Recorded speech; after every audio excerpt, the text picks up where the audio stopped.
Muito bem, meus irmãos, vamos abrir as nossas Bíblias, Evangelho de Marcos, capítulo 6. Vamos aqui hoje finalizar este capítulo 6, esta série de mensagens que nós estamos aqui aprendendo sobre a vida, o ministério de Jesus, através da visão deste evangelista. Marcos capítulo 6, a partir do verso 45. Hoje eu quero trabalhar aqui com vocês sobre quando as ondas nos fazem naufragar diante das expectativas da vida. Marcos 6, a partir do verso 45. A palavra de Deus diz: logo a seguir, compeliu Jesus os seus discípulos a embarcar e passar adiante para o outro lado, a Betsaida, enquanto ele despedia a multidão. E tendo-os despedido, subiu ao monte para orar. Ao cair da tarde, estava o barco no meio do mar, e ele sozinho em terra. E vendo-os em dificuldade a remar, porque o vento lhes era contrário, por volta da quarta vigília da noite, veio ter com eles, andando por sobre o mar, e queria tomar-lhes a dianteira. Eles, porém, vendo-o andar sobre o mar, pensaram tratar-se de um fantasma e gritaram, pois todos ficaram aterrados à vista dele. Mas logo lhes falou e disse: tende bom ânimo, sou eu, não temais. E subiu para o barco, para estar com eles, e o vento cessou. Ficaram entre si atônitos, porque não haviam compreendido o milagre dos pães, antes o seu coração estava endurecido. Estando já do outro lado, chegaram à terra de Genezaré, onde aportaram. Saindo eles do barco, logo o povo reconheceu Jesus, e, percorrendo toda aquela região, traziam em leitos os enfermos para onde ouviam que ele estava. Onde quer que ele entrasse, nas aldeias, cidades ou campos, punham os enfermos nas praças, rogando-lhes que os deixasse tocar ao menos a orla da sua veste. E quantos a tocavam, saíam curados. Irmãos e irmãs, quando nós iniciamos o estudo deste capítulo 6 de Marcos, eu disse ali que o título mais apropriado para todo esse capítulo seria o capítulo sem fé. Nós vimos que no capítulo anterior, o capítulo 5, era o capítulo da fé, mas o capítulo 6 é o capítulo sem fé, porque nós começamos ali pela rejeição dos nazarenos, a cidade natal ali, que Jesus viveu a maior parte da sua vida. Depois, Herodes, o rei de mente fraca e coração duro.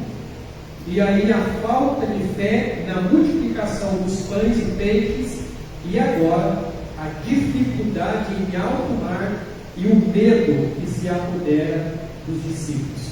Então perceba você que em cada circunstância, em cada situação dessa daqui, o que faltou para essas pessoas foi fé. Faltou-lhes fé. É ao contrário ali das tempestades anteriores que Jesus acalmou, que nós vimos ali. Essa aqui, ela apenas suscitou ventos e ondas ali que impediam o avanço dos discípulos. O texto diz que eles trabalhavam duro, porque aqui no verso 48 diz assim: e vendo-os em dificuldade a remar, porque o vento lhes era contrário. Então os discípulos, embora homens ali, alguns experientes em alto mar, inclusive ali, no conhecido mar da Galileia, aquele grande lago que ali existia, eles estavam tendo dificuldades. E ali, absortos em seus esforços, aparentemente quase deixaram de perceber Jesus caminhando sobre as águas. É provável que eles estivessem até se perguntando por que é que Jesus não os havia acompanhado na viagem. No entanto, eles ficaram surpresos. e até com medo quando Jesus ele apareceu de repente andando ali por sobre as águas. O texto diz que Jesus estava tentando passar à frente do barco, andando ali ao lado daquele barco. Nós vimos que Jesus multiplicou a comida apenas o suficiente para a enorme multidão ser satisfeita, e ainda sobraram ali exatamente 12 cestos, um para cada um dos apóstolos. Essa magnitude visível dessa exibição sobrenatural demonstrou para nós tanto o poder e compaixão do Filho de Deus, como também os seus atributos divinos que caracterizaram o ministério de Jesus. Esse episódio da multiplicação aqui, ele levou a fama de Jesus ao auge, ao ponto ali das pessoas verem nele o profeta prometido que devia vir ao mundo. E naquela ocasião eles queriam proclamar Jesus como rei. Nós vimos na semana passada que Marcos vai dizer que havia ali por volta de 5.000 homens, 5.000 pessoas, fora mulheres e crianças, que é citado por Mateus. Então podemos julgar ali, como eu fiz o cálculo, em torno ali de umas 20, 25.000 pessoas exatamente que foram alimentadas por Jesus. E aí esse episódio então leva a fama de Jesus a esse auge, ao ponto de as pessoas começarem a ver nele o profeta prometido, conforme está escrito lá em Deuteronômio, por Moisés: o Senhor teu Deus que suscitará um profeta no meio de ti, de teus irmãos, semelhante a mim, a ele ouvirás. Então as pessoas começaram a ver em Jesus esse profeta, e então estavam querendo proclamá-lo como rei. O ministério de Jesus ele estava atingindo ali, irmãos, proporções de impacto cada vez maiores, levando muitos ali ao procurarem. Nós vimos que até esse momento era possível que Jesus já estivesse ali com seus 2 anos de ministério, 2 anos, quase 2 anos e meio ali de ministério. E a fama dele estava cada vez mais percorrendo ali as regiões. E as pessoas, quando ouviam falar de Jesus, corriam para ele. A multidão ali, na verdade, esperava que Jesus fosse derrubar Herodes e os romanos e inaugurar, então, o reino milenar com poder e disposição, conforme é apresentado nos profetas. Mas a mensagem de Jesus, pelo contrário, tinha um foco em verdades celestiais e eternas. Jesus ele insistia na transformação espiritual e não em uma revolução política. Quando você vai aqui, por exemplo, para o Evangelho de João, capítulo 18, no verso 36, Jesus diz assim: respondeu Jesus: o meu reino não é deste mundo. Se o meu reino fosse deste mundo, os meus ministros se empenhariam por mim, para que não fosse eu entregue aos judeus. Mas agora o meu reino não é daqui. Lembre-se que a expectativa do povo judeu era a chegada de um Messias, mas um Messias que viria para assumir novamente o trono de Israel, derrubar o império que estava ali, atuando naquela época, era o Império Romano, e tornar então a nação de Israel novamente aquela nação poderosa como foi no passado. É claro que chegará assim o dia em que Jesus vai estabelecer o seu reinado sobre todos, mas não era isso o momento. Os evangelhos indicam, inclusive, que os apóstolos também compartilhavam das expectativas messiânicas do povo. Eles esperavam que, sem dúvida, Jesus derrubasse os inimigos de Israel e estabelecesse um reino messiânico com sede em Jerusalém, devolvendo ali a glória de Israel como nação escolhida por Deus. Então vejam vocês que até mesmo aqueles homens que foram escolhidos por Jesus estavam já andando ali com Jesus por praticamente 2 anos, acompanhando-o no ministério, recebendo o seu ensino, muitas vezes no particular, ainda assim, as expectativas deles era de um Messias que viesse para instaurar ali o reinado na terra, tornando Israel ali novamente a nação tão conhecida que foi na época ali de Davi e de Salomão principalmente. Os discípulos, eles teriam ficado ali encantados com o plano, porque expressava perfeitamente as suas aspirações.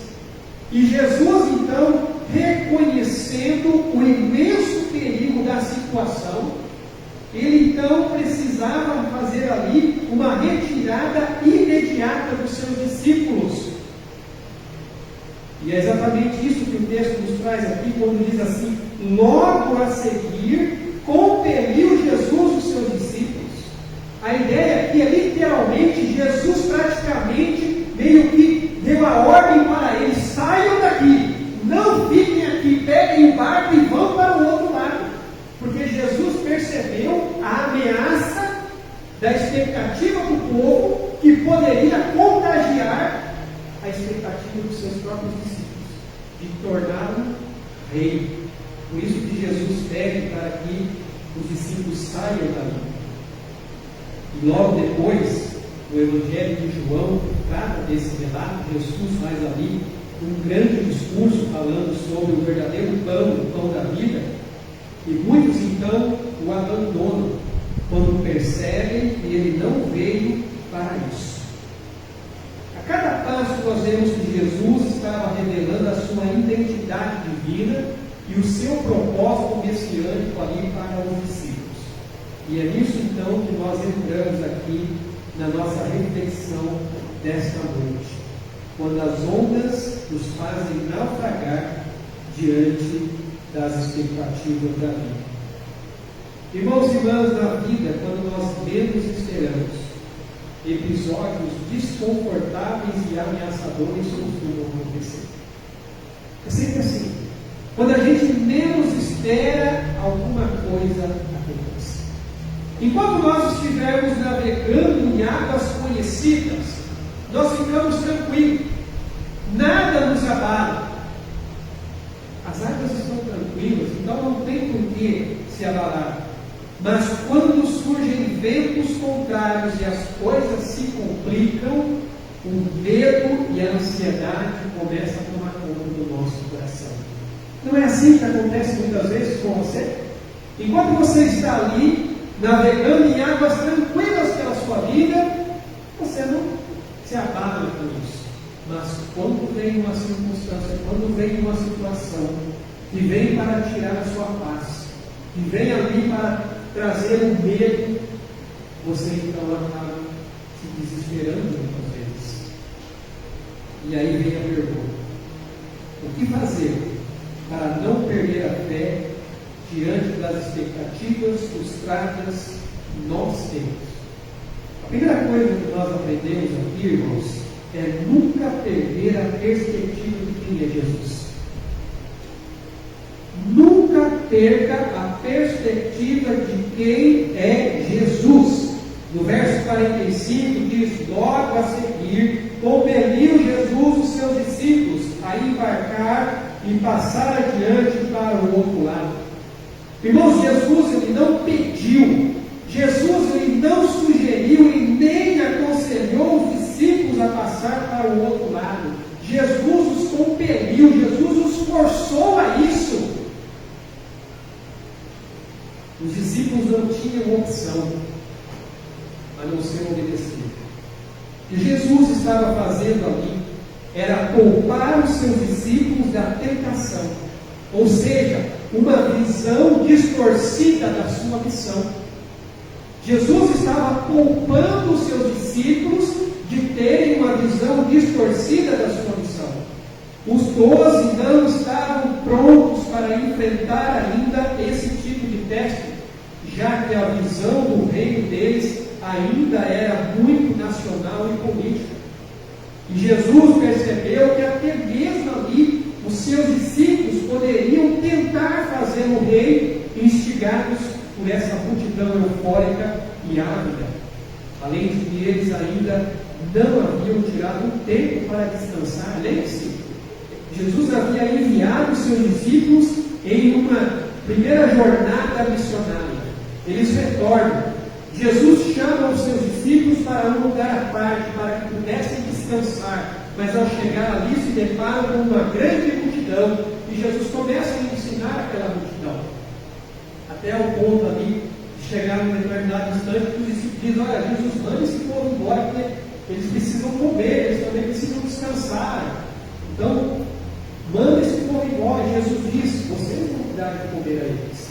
E aí nós temos o relato da multiplicação dos pães e peixes. Irmãos e irmãs, muitas pessoas dizem conhecer Jesus, mas suas expectativas não correspondem ao que Ele requer das pessoas que creem no seu nome. A grande maioria, na verdade, tem em suas mentes o Cristo da religião, mas não querem seguir a religião de Cristo. Eles conhecem o Jesus religioso, mas eles ignoram o Jesus bíblico. Quando você começa a falar de Jesus para alguém, provavelmente a pessoa vai dizer: eu conheço esse Jesus. O que elas conhecem, na verdade, é o Jesus religioso, mas elas não conhecem o Jesus da Bíblia. E é esse Jesus que nós temos que apresentar para as pessoas. Elas têm uma expectativa errada em relação à pessoa de Cristo. E nós temos que mostrar para elas quem é o verdadeiro Jesus. Não é esse Jesus que você vê nos filmes, novelas e cinemas. O verdadeiro Jesus é o Jesus que a Bíblia nos apresenta. Não é o Jesus que você acha, pensa, que você conhece. É o Jesus que a Bíblia nos apresenta. Então a primeira coisa que nós temos que fazer é exatamente isso. Nós temos que ter uma perspectiva correta de quem é Jesus. Quando foi indagado ali, quando ele indagou, na verdade, os seus discípulos sobre o que as pessoas estão dizendo a meu respeito, os discípulos responderam: alguns estão falando que o Senhor é João Batista, outros falam que o Senhor é um dos profetas, outros estão dizendo que o Senhor é Elias. E Jesus vira para eles e diz assim: mas e quanto a vocês? Quem vocês dizem que eu sou? E nessa hora, então, se levanta Pedro e diz: tu és o Cristo, o Filho do Deus vivo. É esse Cristo, irmãos, que nós queremos apresentar para você e para todas as pessoas. Tu és o Cristo, o Filho do Deus vivo. A segunda coisa que você deve fazer para não ficar frustrado diante das expectativas da vida. Primeiro, como nós vimos, tenha uma perspectiva correta de quem é Jesus. Não o Jesus religioso, mas o Jesus bíblico. Segundo, acalme o seu coração e busque a Deus em oração. Quando você se sentir atribulado, acalme o seu coração e busque a Deus em oração. Aqui no verso 46 e 47 diz assim: e tendo nos despedido, subiu ao monte para orar. Ao cair da tarde estava o barco no meio do mar e ele sozinho em terra. Então vejam vocês que a multidão, ela pode ali ter clamado por uma revolução, mas Jesus ansiava por um momento de oração com o seu Pai Celestial. Jesus, ele não se deixou levar ali por aquela multidão que estava ali apta e eufórica para torná-lo um rei. Jesus estava ansioso para ter um momento com o Pai Celestial. Com nenhum interesse ali na expectativa emocional que foi expressa pelo povo, Jesus retira-se para um lugar de oração privada, como ele sempre fazia. Jesus sempre tinha os seus momentos com Deus. nas circunstâncias ali difíceis do ministério, nas circunstâncias em que o ministério exigia muito dele, o que é que ele fazia? Ele se retirava. Ele ia para um lugar onde ele pudesse estar sozinho com o Pai. Então, mesmo nas piores situações, Jesus nunca deixou que as circunstâncias e as pessoas o tirassem do verdadeiro foco do seu ministério. Jesus nunca permitiu isso.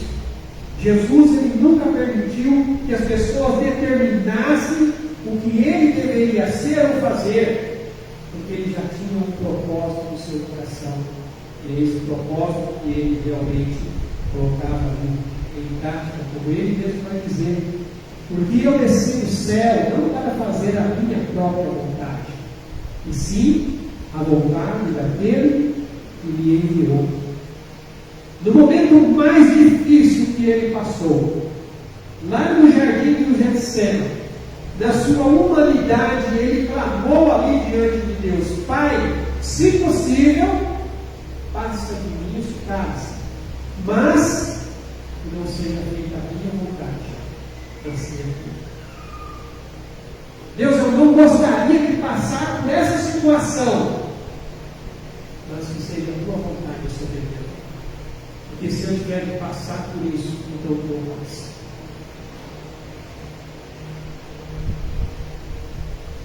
Terceira lição que nós tiramos aqui, irmãos, é que o Senhor vem em nosso socorro quando nós mais precisamos. O verso 48 diz aqui: e vendo-os em dificuldade de arrimar, porque o vento lhes era contrário, por volta da quarta vigília da noite, veio ter com eles, andando por sobre o mar, e queria tomar-lhes a dianteira.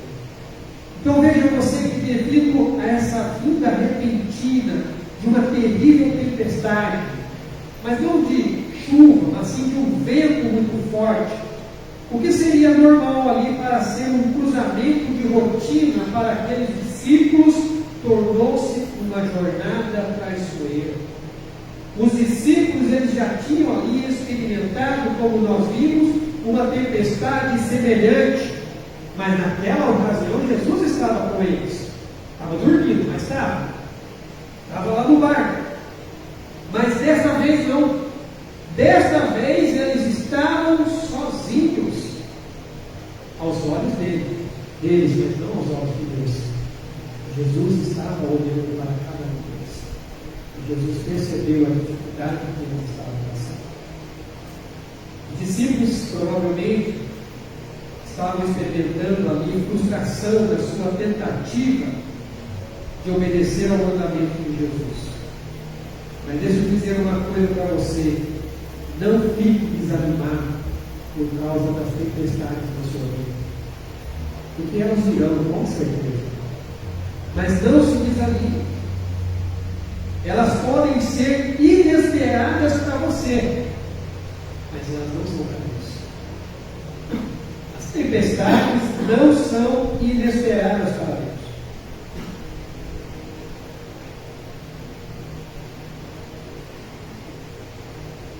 Deus nunca é pego de surpresa. As tempestades podem estar fora do nosso controle, mas não estão fora do controle do Altíssimo. Então você pode muitas vezes não entender a razão de passar por certas situações, mas sabe de uma coisa? Cada situação que nós passamos, principalmente as tempestades que nós enfrentamos, elas são instrumentos pedagógicos de Deus para a sua vida. Deus quer te ensinar alguma coisa nessa situação. Deus quer te ensinar alguma coisa nessa circunstância. Em meio às lutas, Deus nos ensina a confiar e descansar nele. Então, quando você pensa que o Senhor está longe, na verdade, Ele está trabalhando a seu favor. Ele está ali preparando algo maior e melhor para você. É claro que o maior e melhor aqui não é aos nossos olhos, é aos olhos de Deus. Porque olha para a vida de Jó. Quando você olha para a vida de Jó, você vê ali que Jó perdeu tudo o que ele tinha, bens, famílias e até amigos. Os únicos que sobraram ali não podiam nem se chamar de amigos. Mas o que aconteceu no final? Deus deu algo muito maior e melhor para Jó. Não só da sua experiência de fé, que é a melhor coisa que ele recebeu, porque ele vai dizer: antes eu te conhecia só de ouvir falar, mas agora os meus olhos te veem. Mas o Senhor deu em todo, tudo o que ele perdeu materialmente também. O nosso Deus não dorme, irmãos, e nem cochila. A palavra diz que ele trabalha para aqueles que nele esperam. Deus não chega atrasado, e nem a tempestade está fora do seu controle. Então eu digo para você nessa noite: sossegue o seu coração. Sossegue o seu coração. Nós cantamos aqui o hino: sossegai, sossegai. Sossegue o seu coração, meu irmão, minha irmã, porque Jesus sabe exatamente aonde você está, como você está e para onde Ele quer te levar. Jesus sabe. O Salmo 121 nos diz: eleva os olhos para os montes, de onde me virá o socorro? O meu socorro vem do Senhor, que fez o céu e a terra. Nosso socorro vem do Senhor. É Ele quem realmente pode suprir as nossas necessidades quando nós mais precisamos. Quarta lição que nós aprendemos aqui é que quando enfrentamos tempestades, o Senhor nos fortalece e nos surpreende. Verso 49 e 50 diz assim: eles, porém, vendo andar sobre o mar, pensaram tratar-se de um fantasma e gritaram, pois todos ficaram aterrados à vista dele. Mas logo lhes falou e disse: tende bom ânimo, sou eu, não temais.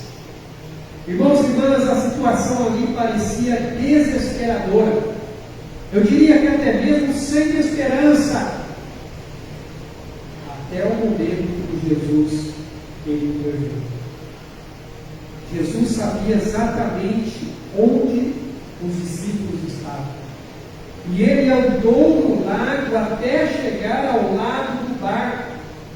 Os discípulos estavam ali labutando por muitas horas até a quarta vigília da noite. Para vocês terem uma ideia aqui do contexto, Jesus despediu a multidão ali por volta ali de umas 5 até umas 6 horas, mais ou menos. Entre 4 e 6 horas, Jesus estava mandando a multidão embora. E os discípulos já tinham estado lá em alto mar.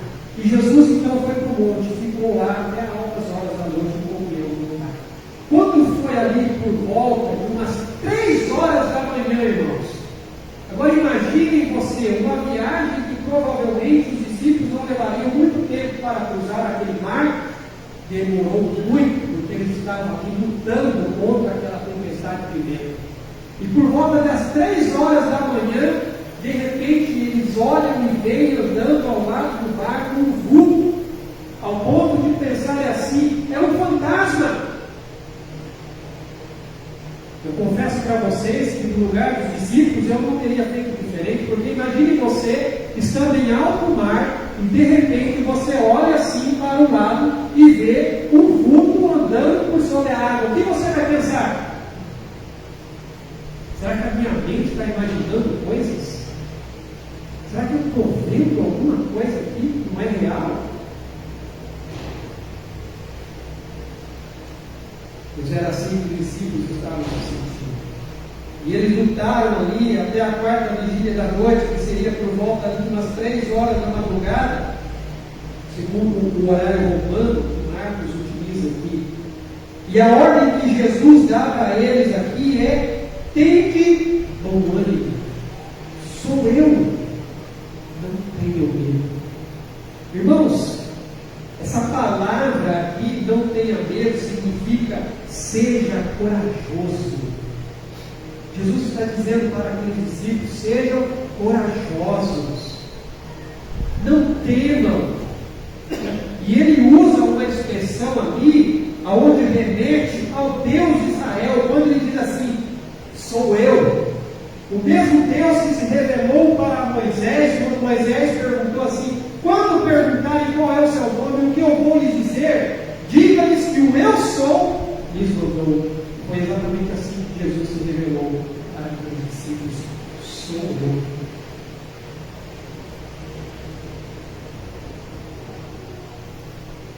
Essa palavra, ela é usada por Deus para chamar o seu povo a depender dele como a fonte da sua confiança, mesmo no meio de circunstâncias impossíveis. Quando você vai ali para alguns textos do Antigo Testamento, como por exemplo, você vai aqui para Deuteronômio capítulo 31, versículos 7 e 8, diz assim: chamou Moisés a Josué e disse na presença de todo Israel: sê forte e corajoso, porque com esse povo entrarás na terra que o Senhor, sob juramento, prometeu dar a teus pais, e tu os farás herdá-la. O Senhor é quem vai adiante de ti, ele será contigo, não te deixará, nem te desamparará. Não temas, nem te atemorize. E aí, quando Josué recebe então a liderança ali do povo, Deus se revela para ele aqui, dizendo o seguinte: não te mandei eu, ser forte e corajoso, não temas, nem te estanques, porque o Senhor teu Deus é contigo, por onde quer que andares. Quando Deus se revelou aqui para Gideão, capítulo 6 de Juízes, versículo 14 e 16, diz assim: então se virou o Senhor para ele e disse: vai nessa tua força e livra Israel da mão dos midianitas, porventura não te enviei eu? E ele lhe disse: ai, Senhor Deus, com que livrarei Israel? Eis que a minha família mais pobre em Manassés e eu menor na casa do meu pai. Tornou-lhe o Senhor: já que eu estou contigo, ferirás os midianitas como se fossem a um só homem. E um texto que eu sempre gosto de compartilhar, Isaías 41, versículo 10, diz: não temas, porque eu sou contigo. Não te assombres, porque eu sou o teu Deus. Eu te fortaleço e te ajudo e te sustento com a minha destra fiel. No verso 3, novamente ele diz: porque eu, o Senhor teu Deus, te tomo pela tua mão direita e te digo: não temas, que eu te ajudo. Por várias e várias vezes nós vemos Deus dizendo para nós: não tenha medo, seja forte, seja corajoso, eu sou contigo. Meu irmão, minha irmã, quando você está passando por luta, quando você está passando por dificuldade, se apegue nessa promessa de Deus para a sua vida. Ele está dizendo: eu sou o teu Deus, eu sou contigo. O próprio Jesus nos disse que Ele jamais nos abandonaria, que Ele sempre estaria conosco. Então você nunca está sozinho. Você nunca está sozinho. Os discípulos ali, percebendo que era Jesus, voltaram ali a ficar aliviados. E no meio então do caos e da confusão, o que nós precisamos fazer? Precisamos estar atentos e reconhecer a voz do Senhor, nos chamando e revelando a sua presença que nos fortalece e nos guia. Você tem que estar atento à voz de Deus. Deus está falando com você. Porque aonde Cristo está, a tempestade se aquieta. O tumulto se converte em paz. Aquilo que é impossível se torna possível. O que era insuportável se torna suportável. Porque aquele que sustenta o universo é quem nos socorre. Jesus, Ele prometeu estar conosco todos os dias, mesmo que nós não o vejamos, Ele está presente. Mesmo quando a tempestade vem, Ele está conosco. Então, irmãos, sozinhos ou na companhia de alguém, enfermos ou com saúde, nunca estamos fora do alcance do cuidado de Deus em nossa vida. Nossa situação nunca está oculta aos olhos dele. Ele conhece os nossos passos, Ele conhece por onde nós andamos, e Ele continua sendo perfeitamente capaz de nos ajudar. Porque aquele que caminhou sobre a superfície das águas, Ele não muda. A palavra diz: Jesus Cristo é o mesmo ontem, hoje e será eternamente. Então, embora às vezes Ele possa demorar aos nossos olhos, espere, seja paciente, porque Jesus sempre nos vê e Ele jamais nos abandona. O próprio salmista declara isso aqui no Salmo 139. Veja o que o salmista diz aqui: para onde me ausentarei do teu espírito? Para onde fugirei da tua face? Se subo aos céus, lá estás. Se faço a minha cama no mais profundo abismo, lá estás também. Se tomo as asas da alvorada e me detenho nos confins dos mares, ainda lá me haverás de guiar a tua mão e a tua destra me susterá. Se eu digo: as trevas com efeito me encobrirão, e a luz ao redor de mim se fará noite, até as próprias trevas não te serão escuras. As trevas e a luz são a mesma coisa. Não há como fugir da presença do nosso Deus. Tenha isso no seu coração, meu irmão. O Senhor está sempre pronto para te fortalecer e te ajudar. A outra lição que nós aprendemos aqui: que você mantenha seus olhos em Jesus e confie nos planos que Ele tem. Versos 51 e 52 diz assim: e subiu para o barco para estar com eles, e o vento cessou. Ficaram entre si atônitos, porque não haviam compreendido o milagre dos pães, antes o seu coração estava endurecido. Meu irmão, minha irmã, tem um tempo que os discípulos aqui, os apóstolos, eles já estavam com Jesus, vendo os seus milagres, ouvindo os seus ensinos. Eles já deveriam ter entendido que aquele com quem eles estavam era o próprio Deus encarnado. Mas em vez de eles verem ali a presença de Deus, o que eles estavam vendo era a presença de um libertador da opressão militar de Roma. Isso mostra que o coração deles ainda estava endurecido. Eles não estavam enxergando o verdadeiro Jesus, quem era Jesus. Eles estavam enxergando o Messias político que veio para assumir o trono de Israel e libertar Israel da opressão do Império Romano. Por isso que Jesus rapidamente os tirou dali, do meio da multidão, para que eles não fossem contaminados com aquela mentalidade.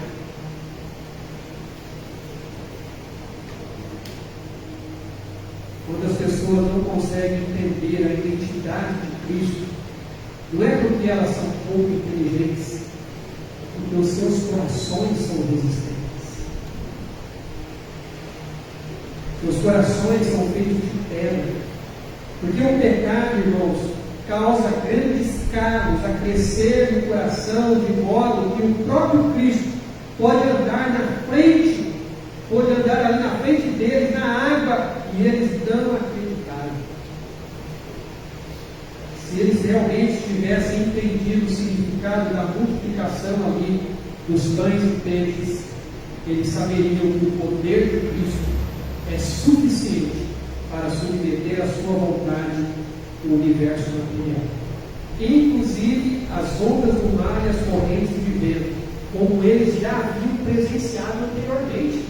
Eles já tinham visto Jesus acalmar uma tempestade.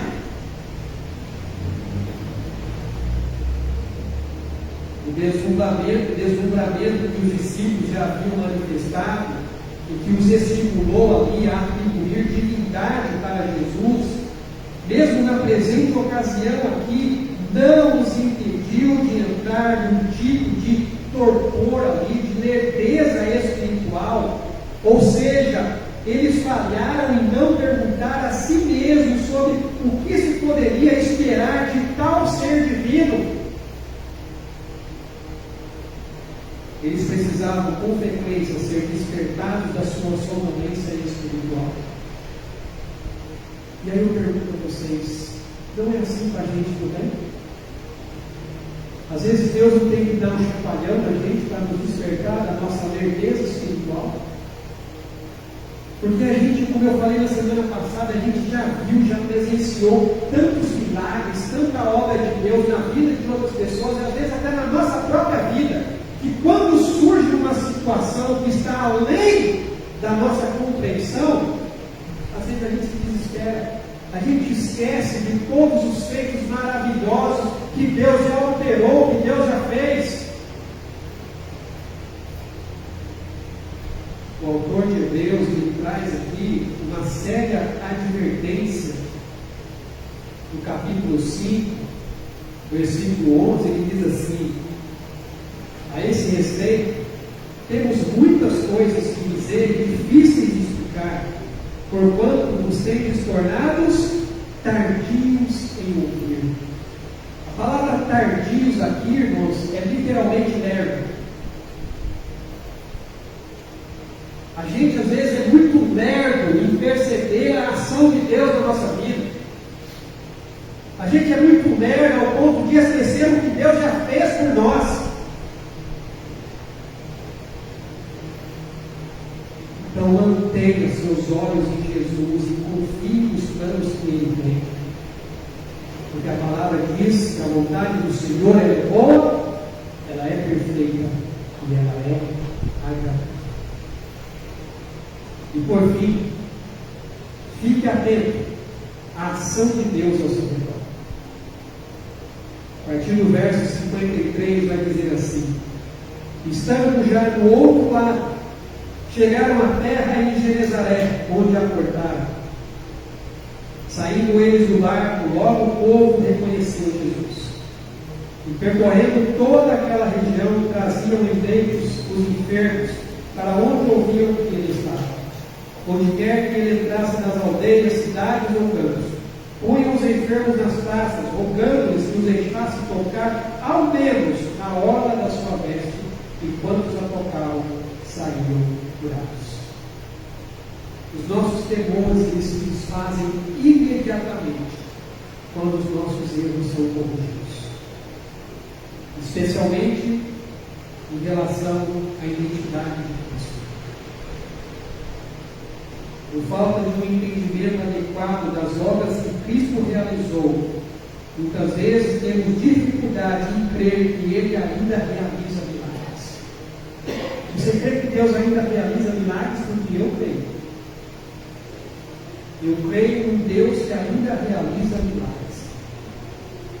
Veja você que, em contraste com a falta de fé dos discípulos, que não reconheceram Jesus, as pessoas ali procuravam Jesus e criam piamente que elas seriam curadas se apenas pudessem tocar na sua veste. Provavelmente eles ouviram o relato da mulher que tocou ali no manto de Jesus e foi curada. Os discípulos não puderam reconhecer quem era Jesus. Mas o texto diz aqui, saindo eles do barco, logo o povo reconheceu quem é Jesus.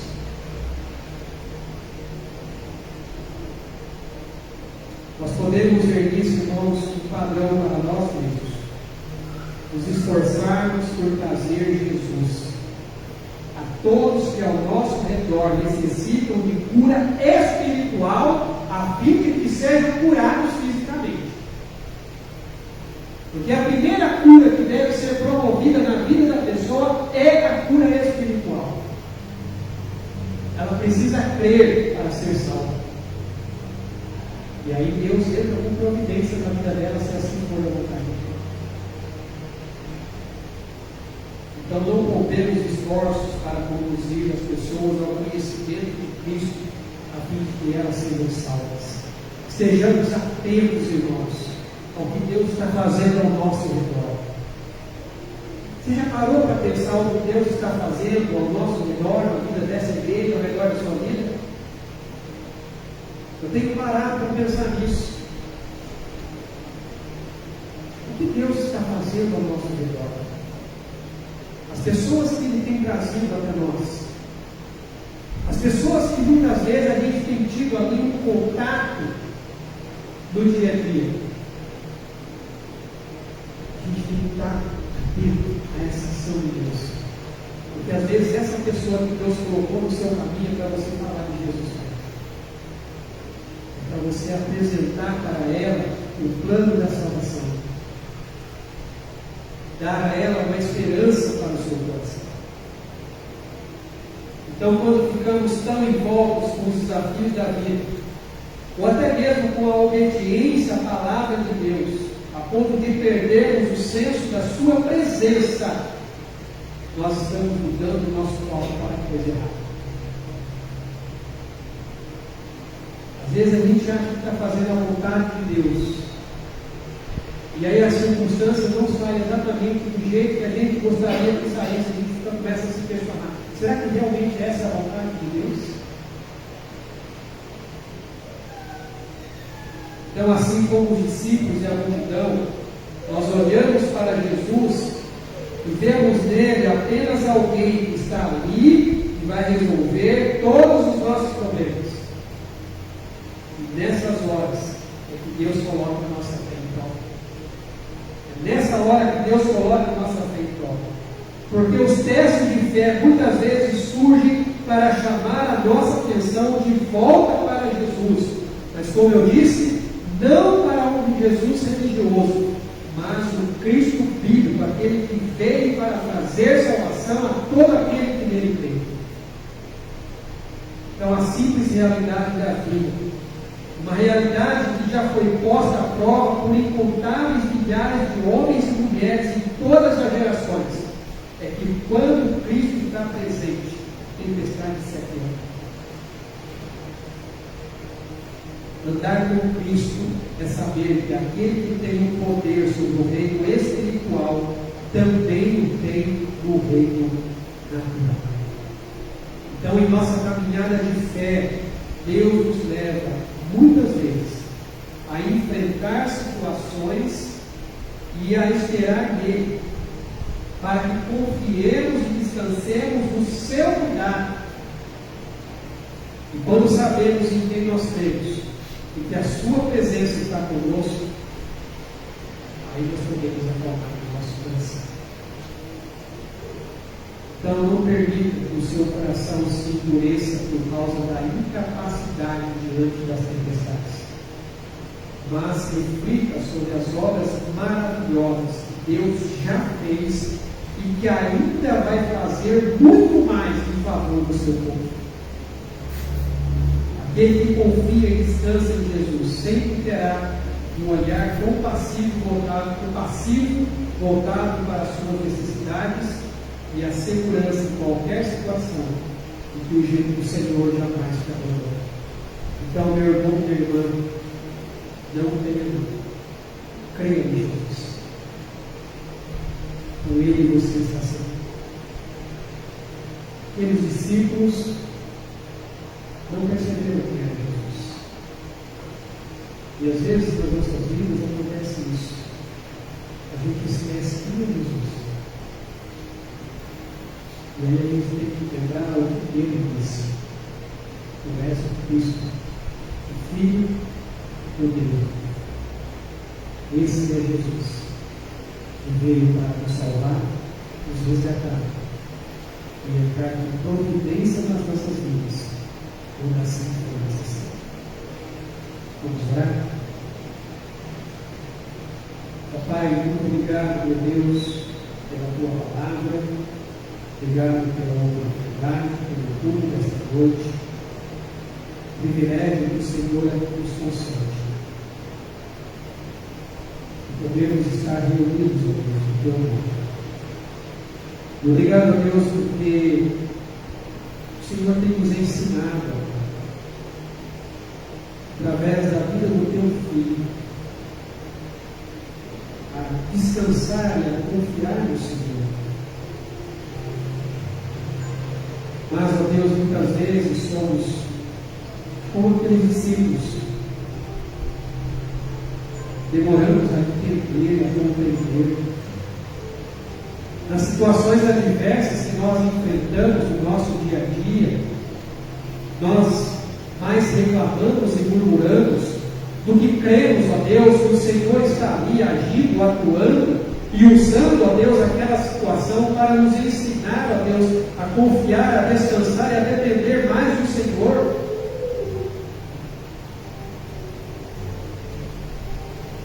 O Senhor nos ajude nisso, para que possamos, ó Deus, ser sensíveis ao toque do teu Espírito Santo.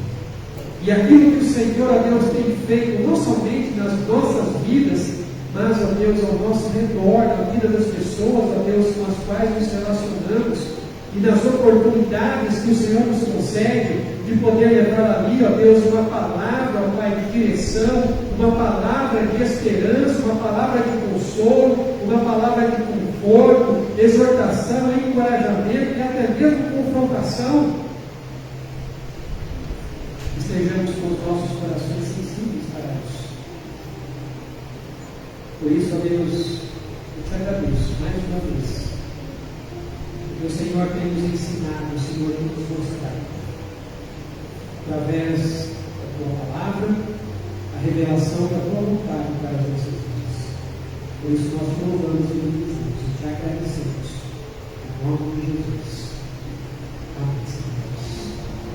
Amigos e irmãos, eu queria chamar o presbítero Rafael aqui, que estão ouvindo a passagem dos irmãos.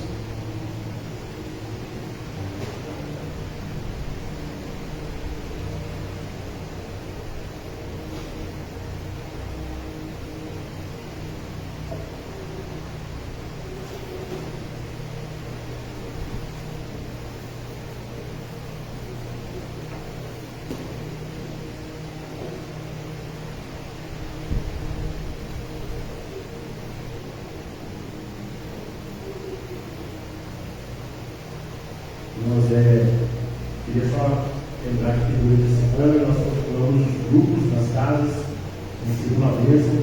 Nós estamos aprendendo sobre a vida de Cristo, né? E aprendendo como ser discípulos, não apenas seguidores.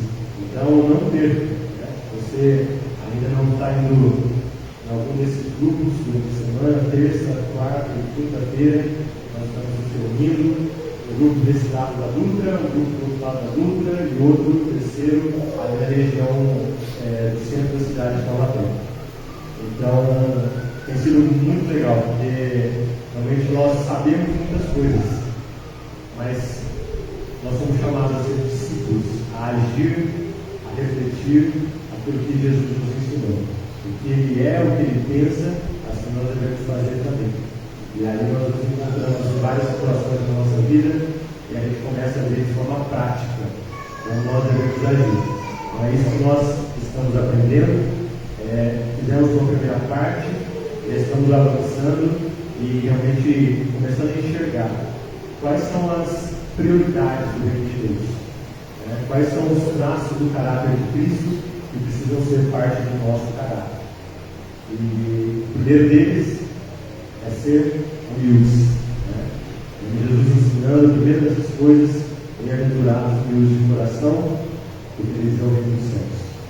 Então, assim como nós vimos hoje, Deus está atento ao nosso clamor, mas nós precisamos apresentar o coração humilde diante dele, porque Deus resiste ao soberbo, mas dá graça ao humilde. Então, se você ainda não participa, se você quiser procurar Juninho, pastor, Pedro, Luigi, Marta, nós estamos à disposição.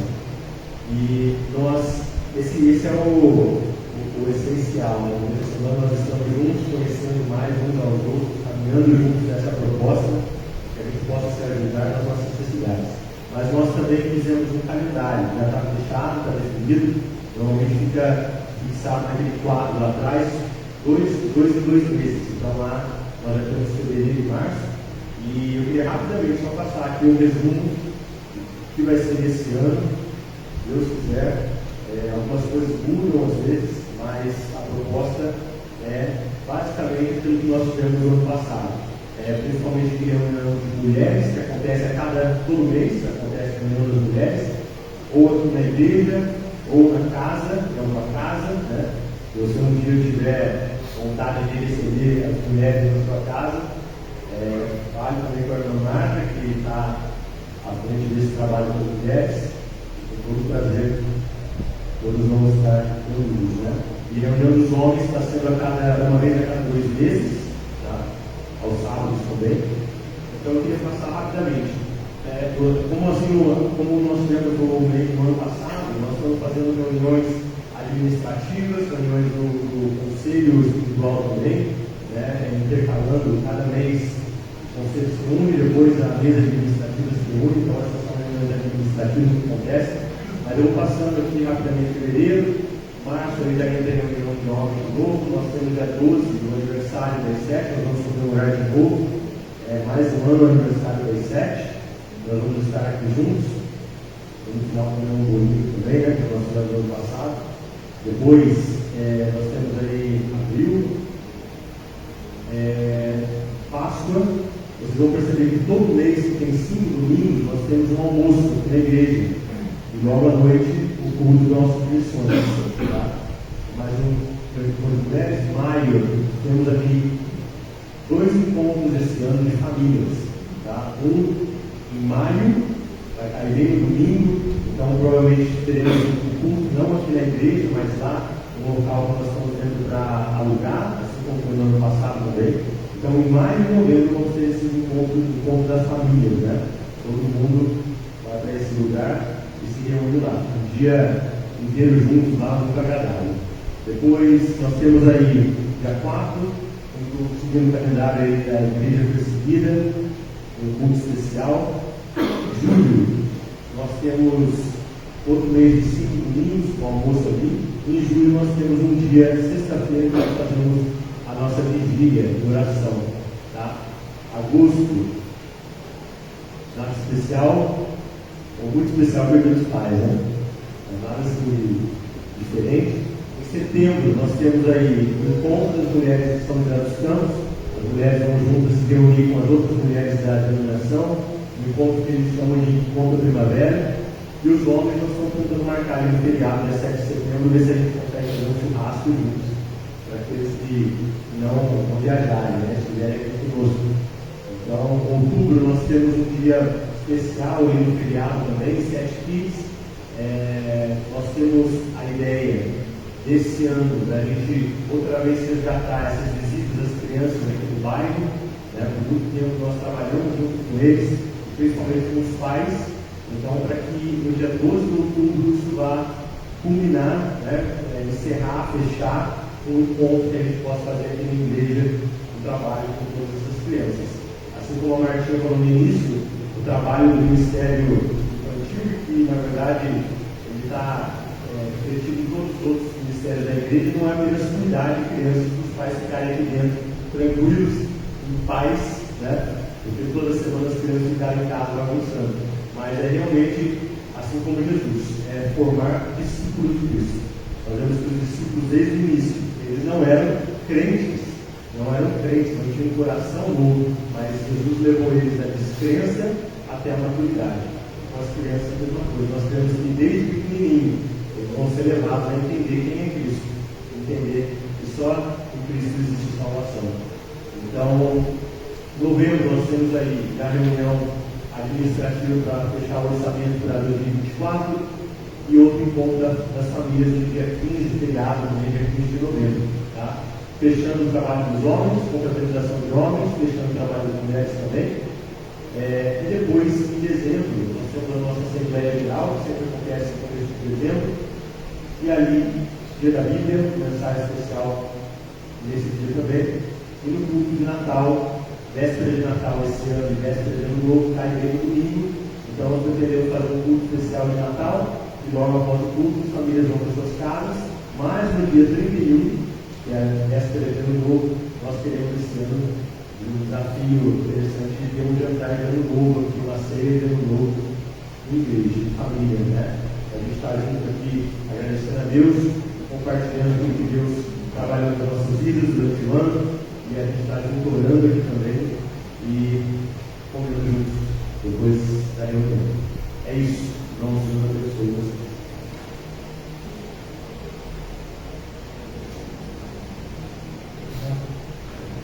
Obrigado, Rafael. Os irmãos veem aí que já estamos com as nossas atividades do ano já programadas. É claro que a gente tem a flexibilidade de porventura ter que dar uma devagar ali, mas a gente já tem ali planejado e determinado a gente já poder se ajustando. Os irmãos também já iam se programando aí para esses eventos que a gente tem realizado aqui na igreja. E assim, aos poucos, irmãos, a gente vai trabalhando no reino de Deus, tornando realmente a igreja impactante aqui no local onde ela está inserido. Vamos nos colocar de pé, vamos orar e agradecer ao Senhor. Quero também agradecer a todos que estão visitando nessa noite, são muito bem-vindos aqui a essa grande família de Deus. É muito bom tê-los conosco. Vamos orar? Pai, nós te louvamos, ó Deus, te bendizemos pelo estudo, pelo tempo, ó Pai, que nós passamos aqui, ó Deus, juntos para te louvar e agradecer, orar e principalmente, ó Deus, ouvir, ó Deus, o Senhor falar ao nosso coração através da administração da tua palavra. O Senhor nos abençoe, ó Deus, na nossa volta para casa, nos dando uma boa noite de descanso e uma semana, ó Deus, abençoada na presença do Senhor. Que a graça de Deus, o nosso Pai, o amor de Deus, o Filho, assim que as consolações e a comunhão do teu Espírito Santo seja com o teu povo, se reúne aqui neste local e em toda a face da terra, até aquele grande dia, o dia em que nós estaremos para sempre com o Senhor. Em nome de Jesus. Amém. Deus abençoe, irmãos, por uma semana na presença dele.